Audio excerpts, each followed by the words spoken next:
TikTok m'a clairement retourné le cerveau. Si vous avez regardé mes précédentes vidéos, vous avez peut-être vu que j'ai désinstallé TikTok et toute sa suite d'applications de réseaux sociaux, que ce soit YouTube, Facebook, Instagram, Twitter. Bref, j'ai tout désinstallé parce que il y a 2 semaines, et en fait les mois précédents, j'ai complètement perdu l'envie de bosser, l'envie de travailler, enfin en fait l'envie de faire quoi que ce soit. J'étais clairement devenu un loukoum. Et dernièrement, donc j'ai envisagé plein de choses, essayé de restructurer mon travail. Et en fait, si je devais résumer mon mois de février, je pense qu'il y a un mot qui reviendrait, c'est swiper sur TikTok. Et en fait, en discutant avec un très bon ami lundi dernier, donc il y a 2 semaines, c'était pas ce lundi, celui d'avant, et là je tourne cette vidéo vendredi pour vous faire un retour, et donc c'est l'objectif de cette vidéo, vous expliquer quel impact ça a eu d'avoir TikTok, de le désinstaller, et vous partager justement de super études que j'ai trouvées sur le fonctionnement de TikTok et des livres que je suis en train d'envisager et comment j'ai fait pour me séparer de toutes ces applications-là, que vous ayez un iPhone ou un Android, et je vous partage tout ça aujourd'hui. Bref, donc il y a 2 semaines, lundi dernier, j'ai un ami à moi qui me dit, mais en fait, juste, si tu continues à consommer du contenu ultra court comme ça, c'est des pics de dopamine non-stop, hein, c'est à peu près, dans les études que j'ai vues, un short ou une vidéo TikTok, c'est à peu près 16 secondes, et toutes les 16 secondes, si on ne la swipe pas avant, il y a un nouveau pic de dopamine avec une vidéo qui a été calculée parfaitement par un algorithme pour correspondre à ce que vous cherchez à un moment donné, soit parce que vous aimez ça, soit pour essayer de vous faire sortir de votre centre d'intérêt et tester de nouveaux centres d'intérêt pour trouver de nouveaux centres d'intérêt qui pourraient vous intéresser et aller en fait sur de la rétention avec un nombre d'heures toujours plus grand passé sur la plateforme et donc toujours plus de publicité vue et donc toujours plus de revenus pour ces plateformes. C'est ce que présente la vidéo, le documentaire Netflix Social Dilemma, qui est vraiment très cool. Et si vous ne l'avez pas vu, clairement, il faut aller le voir. Enfin, il faut le regarder, c'est ultra contemporain et c'est plutôt bien expliqué avec justement cette centrale de contrôle pour maximiser les revenus par utilisateur au dépit, ou aux dépens de leur attention, en fait, de leur motivation et de leur temps disponible d'attention. Bref, l'attention est limitée et donc mon copain me dit, mais en fait, désinstalle TikTok et tu verras bien, ou en tout cas réduis ton temps et tu verras bien ce que ça peut donner. J'ai beaucoup de mal à faire les choses à moitié. Si j'essaie de me limiter à, je sais pas, un quart d'heure par jour, en fait, je garde l'habitude et donc impossible pour moi d'arrêter. Donc je me suis dit, ok, ça me semble être intéressant, mais on va pas limiter, on va juste stopper complètement. Et donc lundi dernier, donc il y a un peu plus de 10 jours, j'ai pris la décision de tout désinstaller. Donc j'ai désinstallé TikTok en priorité, qui est un peu le nouveau format qui est parfaitement étudié, mais en fait on voit ça sur Instagram, qui a son format, je sais plus ce que c'est le nom, mais enfin format short un peu équivalent à YouTube. On va avoir d'autres réseaux sociaux qui n'ont pas forcément pris ce format-là, même s'ils y viennent, que j'avais Facebook, que j'ai désinstallé aussi. Ça, c'était relativement facile. J'ai installé Twitter, qui n'est pas sur le même principe, mais au moins, comme ça, on n'a plus de tentation. Et YouTube, j'ai un Android, et cet Android a YouTube de base, et je ne peux pas le déinstaller, donc je vous partagerai un petit peu plus tard, juste après l'étude que je vais vous montrer, comment j'ai fait concrètement avec les 2 étapes pour justement supprimer YouTube que je ne pouvais pas désinstaller. Et on va voir que il y a une étape où on peut compter combien de fois j'ai lancé YouTube et me faire bloquer instantanément. Et en fait là, je viens de regarder juste avant la vidéo, depuis lundi dernier, j'ai tenté d'ouvrir YouTube 99 fois. Ce qui montre à quel point ils sont extrêmement bons pour justement entraîner notre cerveau à avoir des habitudes, c'est juste temps libre, volonté d'une petite récompense rapide, YouTube. Ou en tout cas, bref, cet ensemble d'applications qui nous propose en fait d'occuper mon cerveau facilement. Concrètement, donc là on est le vendredi de la semaine d'après, à peu près 4 jours plus tard, j'avais retrouvé de la motivation, j'avais retrouvé de l'entrain, la vie était quand même vachement plus sympa. Et là, une semaine après, en fait, je pète la forme. J'ai continué à faire du sport, j'ai absolument rien changé, que ce soit sur mon alimentation, sur mon mode de travail. Et juste en ayant supprimé ces éléments-là, donc que j'ai remplacé soit par de la lecture, soit par donc que ce soit de la lecture de livre ou de la lecture sur mon téléphone, et je vois que ça a un impact extrêmement bénéfique. Et là, j'ai eu une semaine où juste j'ai une énergie vraiment, vraiment élevée. Et c'est concrètement la seule différence. J'ai pris un peu de temps pour moi et tout ça, mais ce que je faisais déjà avant. Et là, juste plutôt que de passer ce temps libre sur une application mobile qui est TikTok, je l'ai passé à faire autre chose, soit à me balader, soit à avoir des amis, soit à lire, soit à suivre des formations, soit à travailler. Ce que je vous propose, c'est que je vous embarque avec moi, je vous partage mon écran et je vous montre une étude de cas qui est super intéressante. C'est l'étude de cas sur un site que j'aime beaucoup, qui est Growth Design. Ils en ont fait plein, et là, ce qui est chouette, c'est qu'il y a quelques temps, ils avaient fait celle sur TikTok. Et donc, on va voir ça ensemble. Et concrètement, on va voir comment TikTok, ils analysent comment les applications font pour justement améliorer leur acquisition client ou leur rétention ou leur monétisation. Et donc là, on voit, première partie qui va moins nous intéresser, et que je vais passer rapidement, c'est comment TikTok structure ce sign-up. Et ils sont très bons parce que, comme on le voit là, on peut ne pas s'inscrire tout de suite. Et en fait, ils font des comptes qu'on appelle anonymes et qui continuent à enregistrer de l'information et qu'on peut synchroniser avec nos vraies informations plus tard. Donc là, c'est pas fou parce que, en fait, là, ils demandent des centres d'intérêt, mais très rapidement, ils vont être capables de les trouver tout seuls. Bon, il y a des choses à faire, il faudrait peut-être avoir moins de choix parce que c'est un peu le principe où si on a un rayon rempli de confitures ou de paquets de jambon, mais en fait, on va avoir du mal à trouver le paquet qui nous intéresse. Donc voilà, ils font des recommandations comme ça au fur et à mesure, c'est pour ça que j'aime beaucoup ce site-là. Et donc il a choisi, et là on est parti avec un principe qui est très simple, qui est concrètement ma première vidéo qui est ultra immersive, avec quelque chose qui n'a aucun intérêt, mais qui est particulièrement distrayant, ce petit oiseau sur un skateboard, et qui va tourner en boucle jusqu'à que qu'on swipe, et donc il va tourner en boucle, et on voit juste après qu'il y a un petit tutoriel qui explique justement, maintenant c'est l'heure de swiper vers le haut, donc glisser vers le haut, pour passer à la vidéo suivante, et c'est ça qui va se définir comme justement l'habitude avec le lancement de l'application pour faire de la rétention sur le long terme, et donc ancrer ça dans le mode de fonctionnement au quotidien. Là, il va contextualiser, ils sont au Canada, et il montre qu'il lui trouve une vidéo localisée avec des sujets qui l'intéressent. Bref, pas forcément intéressant, mais on arrive sur ça où il nous explique que justement les différentes vidéos qu'on peut trouver et qui fonctionnent bien sur TikTok ont, d'après eux, 5 éléments super importants. Elles sont simples, elles sont inattendues, donc on a envie de savoir ce qui se passe.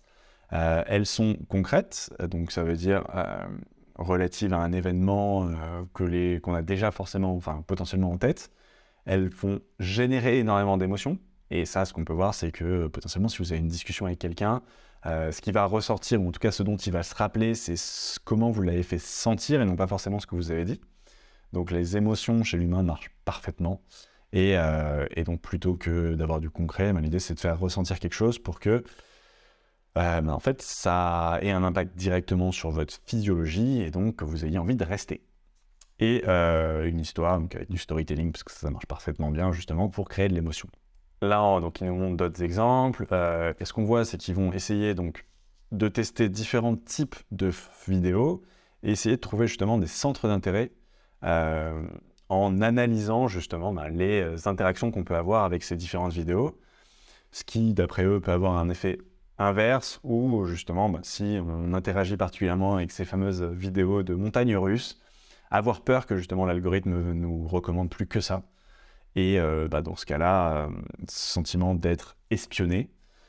Donc peut-être qu'il faudrait être un peu plus malin. Et c'est ce qu'on appelle le Hawthorne Effect. On voit que du coup, il y a la possibilité d'interagir avec les vidéos, qu'ils sont particulièrement doués donc, dans leur capacité à mettre en avant des contenus publicitaires, mais sans forcément trop que ça soit visible, comme on peut le voir là. C'est assez léger quand même. Enfin, en fait, on le découvre a posteriori, il y a deux endroits. On a ce sponsored ici et promoted. Mais concrètement, en fait, on a déjà interagi, on a déjà été exposé, et ça fait clairement référence à ce fameux film Social Dilemma dont je vous parlais tout à l'heure, et qu'il faut que vous voyiez si vous ne l'avez pas déjà vu. On est donc sur à nouveau de l'exploration, donc c'est un peu 2 étapes hein, sur cet algorithme. C'est tunnel de contenu qui a été prouvé comme nous plaisant hein, pour justement faire de la rétention et pour pas qu'on ait ce sentiment de monotonie, élargissement du tunnel avec des pistes, avec des vidéos qu'on n'a pas forcément l'habitude de voir, sur des sujets connexes ou différents, pour tenter de nouvelles pistes et en fait élargir et rétrécir l'arbre de sujets qui fonctionne bien pour la rétention sur la plateforme. Clairement, on arrive un peu au même principe que ce qu'on peut voir là, hein, de l'addiction, comme sur des machines à sous, comme sur des substances. Bref, une véritable addiction, et c'est probablement ce qui m'a impacté ces derniers temps, et desquels je suis en train de me libérer progressivement, sachant que d'après les livres que j'ai pu lire sur le sujet, c'est à peu près 21 jours qu'il faut pour une habitude humaine pour changer l'habitude.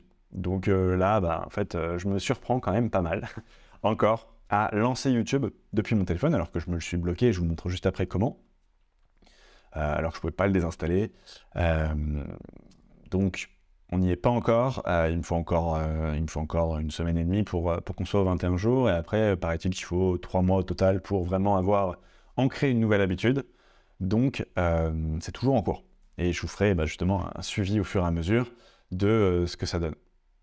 Donc là, on va avoir justement des petites statistiques qui nous montrent sur comment il crée cette addiction. Donc on a des formats très courts, hein, ce que je vous disais, les 16 secondes, ce qui est quand même beaucoup plus court, hein, 9 fois plus court d'après eux que ce que Facebook proposait, ce qui permet d'enchaîner beaucoup plus vite et donc d'avoir cette montagne russe qui envoie des pics de satisfaction, hein, de récompense, beaucoup plus fréquemment et donc qui biaise le cerveau sur la quantité de pics de fun qu'il doit recevoir pour être stimulé. C'est un peu comme si vous prenez trop de médicaments. Le premier médicament, donc, disons 1 gramme de médicament va avoir beaucoup d'impact, mais au fur et à mesure, votre corps s'y habitue, et juste, au fur et à mesure, il faudra peut-être 1 gramme 100, puis 2 grammes, et il y a de l'accoutumance. Et donc là, dans ce cas précis, ces récompenses s'y accoutument, et donc ça devient la norme, ce qui rend difficile ce que la vraie vie vous procure une satisfaction toutes les 16 secondes.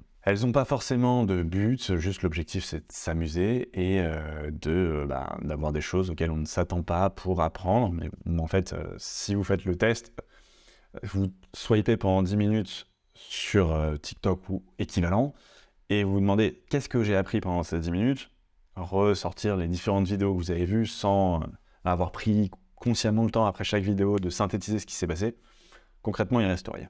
Et ce qu'on peut voir du coup, c'est que TikTok essaie de faire un petit peu d'explication à arrêtez-vous de temps en temps avec du well-being, donc du bien-être digital. Et en fait, ce qu'on peut voir, c'est que concrètement, ça ne change pas d'une autre vidéo et c'est juste à swiper parce qu'elles sont moins sympas. Donc ce qu'ils expliquent, c'est que si vous voulez vraiment prendre soin de nous, c'est qu'il faudrait donc 3 aspects dans les vidéos, en tout cas dans cette façon d'interagir avec nous pour nous dire, en fait, c'est peut-être le moment d'aller profiter de votre vraie vie. C'est donc interrompre le pattern, donc peut-être que juste pour changer de la vidéo, il faudrait pas swiper vers le haut, mais plutôt genre swiper vers la droite ou à l'inverse, re-swiper vers le bas, ou en tout cas changer complètement de façon de faire avec une approche complètement différente. Créer de la complexité, donc peut-être un petit code à mettre, ou je sais pas, bref, c'est ce qu'ils proposent, et rappeler en fait la perte qui vient d'être engendrée, donc sur le temps que ça a pu interrompre, sachant qu'en plus de ce temps qui est consommé, il y a certaines études qui parlent de à peu près une demi-heure pour être capable de se relancer dans la tâche sur laquelle on était avant. Donc, imaginons on est passé 10 minutes, en fait pour être refocalisé comme avant d'être interrompu, il faut une demi-heure de plus, on est à 40 minutes de perte. Et donc, ce qui pourrait être plus intéressant, c'est ce fameux screen. Et ce qui est chouette, c'est qu'il nous propose à chaque fois un petit graphe, justement, de l'évolution de l'implication émotionnelle des visiteurs avec l'application. Je ne suis pas toujours d'accord avec eux, mais c'est super intéressant si vous avez l'occasion aller sur ce site, Growth Design, et vous avez plein d'applications qui sont checkées. Et je vous ai montré celle de TikTok aujourd'hui. Donc ce que je vous disais, c'est qu'il y a plusieurs façons de désinstaller l'application. On va avoir soit une capacité de désinstaller les applications qui ne sont pas natives, hein, ce qui est sur Apple doit être le cas pour toutes. Mais sur Android, en tout cas sur mon Android, j'ai pas pu désinstaller YouTube. Ce qui est assez gênant parce que juste YouTube a des shorts directement intégrés dans la barre inférieure. Et donc après de nombreuses recherches sur Google, j'ai vu que certains proposaient de désinstaller les mises à jour, mais sauf que sûrement que mon téléphone est trop récent. Et donc les mises à jour incluent déjà, ou en tout cas n'ont pas désinstallé ce bandeau short, donc j'avais toujours accès aux shorts. Ce qui du coup ne correspondait pas du tout à ce que j'avais envie de faire en fait. Donc j'ai trouvé deux solutions de supprimer YouTube de mon téléphone.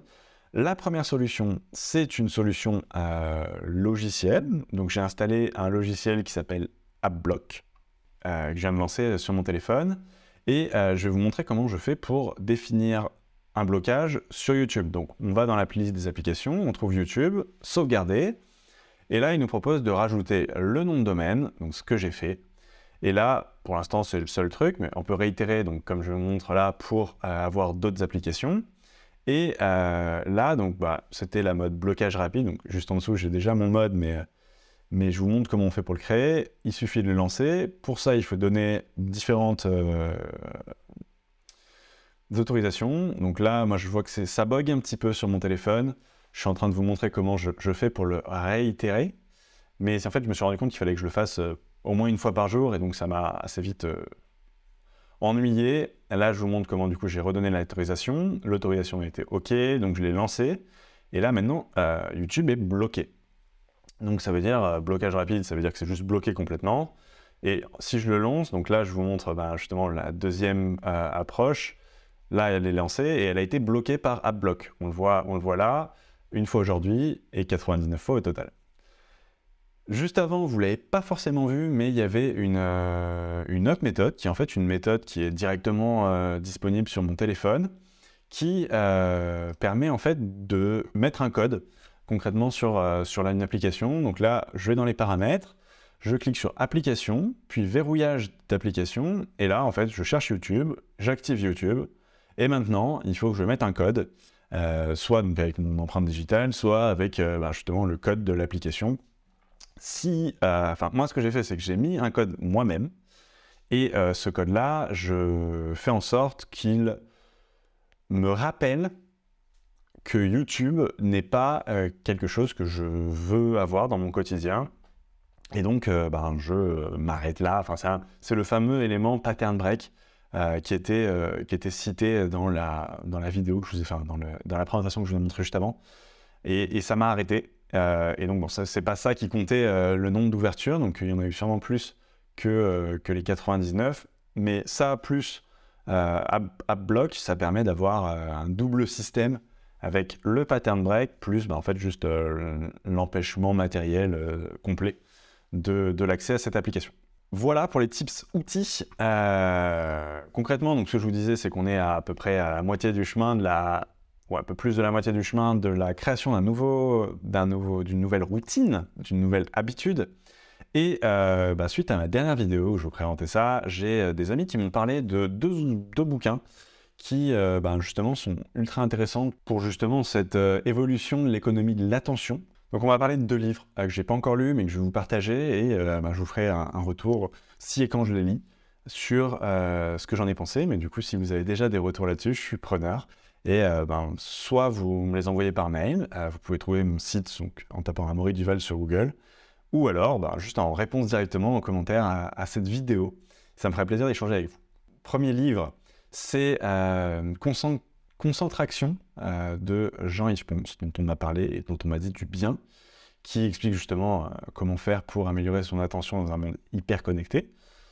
Je ne l'ai pas lu, mais ça me semble effectivement être assez correspondant à quelque chose qui peut correspondre à mes questions du moment, et probablement aux vôtres, parce que on est beaucoup trop sur ces applications, et ça a un impact a priori quand même pas mal négatif. Et deuxième livre, c'est La civilisation du poisson rouge, qui est aussi petit traité sur le marché de l'attention de Bruno Patino, dont on m'a dit du bien aussi, qui concrètement traite de la capacité d'attention sur le long terme. Si vous avez des retours sur ces deux livres, je suis très preneur, et quoi qu'il arrive, je pense que je vais les lire, et je vous ferai un retour dans une prochaine vidéo sur justement ce chemin.